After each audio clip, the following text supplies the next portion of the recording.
What's up, friends? So I've gotten a lot of questions about my live setup with I Prevail, what gear I'm using, and how I go about using it. So I figured I'd just do a quick video and show you what I'm working with.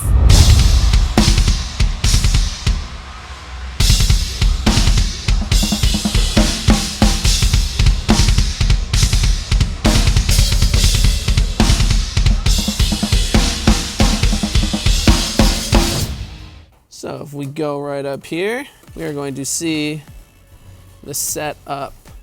So what we've got right here, of course, is just my standard Ayotte drum set with the little I Prevail trauma logo right there on the bass drum, which is pretty cool. So let's talk about the setup a little bit. Right here, we have got the 15-inch pure alloy hi-hats, which I really love because they're super crisp and super defined, so that when I'm doing pocket stuff and intricate stuff on the hi-hat, you can really hear it. And they also have enough body when I wanna open them up, which I also really like. Then right here, I have got the 19-inch Byzance traditional medium thin crash. Normally I'm playing with an 18 as my main crash here, but I moved up to a 19 because I just felt like I wanted a little bit more body. And this crash just sounds perfect. It has so much body, but still really cuts through and sounds different enough than my other crash that we'll get to in a second. Then right here, we have got the 21-inch polyphonic meinl Byzance ride. I do a lot of crash riding in this gig, and this is the perfect crash ride in my opinion. It just sounds beautiful. It's not too bright. It's got beautiful warm undertones to it and a really nice and defined bell, which I appreciate. Right here, we have got the 20-inch meinl Byzance traditional medium crash. You've seen me play this so many times in so many videos, and for the entirety of the time that I've played with I Prevail, I have always used that as my right-hand crash. Then right here, we've got a fun little stack cymbal. This actually isn't my favorite stack, but I'll get into that in a second. What we've got on the bottom is the 16-inch meinl Byzance China that comes with the fat stack, which I love. It's got holes in it, sounds super awesome.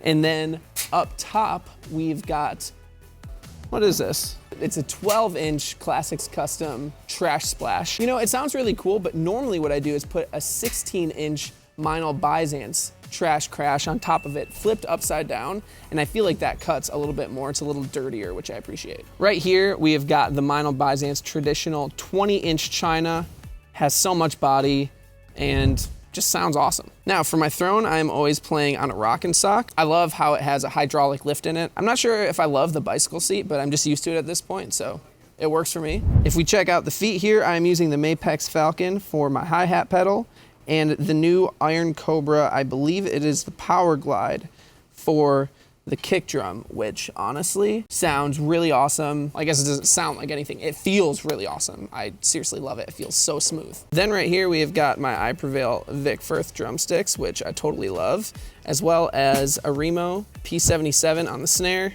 Nothing different there. I've been playing that for a long time. But then on the toms, I am using a Remo P4 Power Stroke Clear, which I think sounds really good. It's nice and controlled, and overall, I dig it. Then on the snare, I am playing my 14x8 Offbeat Drumco custom copper snare. If you haven't seen my full video on this snare, you can check it out right up here. It seriously sounds awesome. And I always have a set of extra sticks right here on my side, but then also what I do if we move over, I use mallets on the other side. I'm constantly hitting mallets or constantly hitting cymbals with mallets to just kind of create some moodiness. That's where some of my church roots come out in this gig.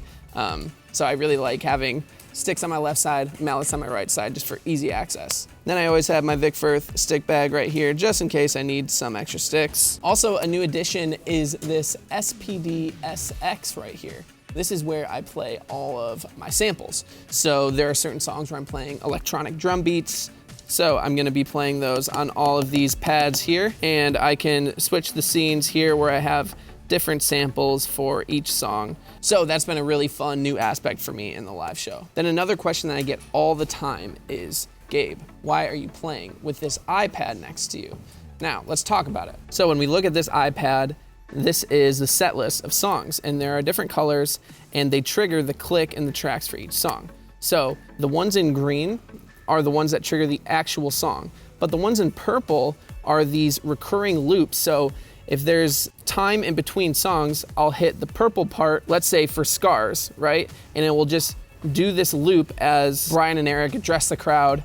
There's just kind of like this music in the background, keeps looping. It'll loop forever up until I press the green one that actually triggers the real song. And then that's how I go through the set. This actually goes through in iRig, which you can see right there, which goes into a direct box, which then goes through Ableton. So I am triggering everything through Ableton. What's the name of this app again? I believe it's called MIDI Pad. Okay, and I believe this app is called MIDI Pad if you are looking to recreate kind of the same thing. And honestly, right now I am completely forgetting the name of all the microphones. But what I'm gonna do is I'm going to find out the names, and then I am going to create this little montage that you will see right here.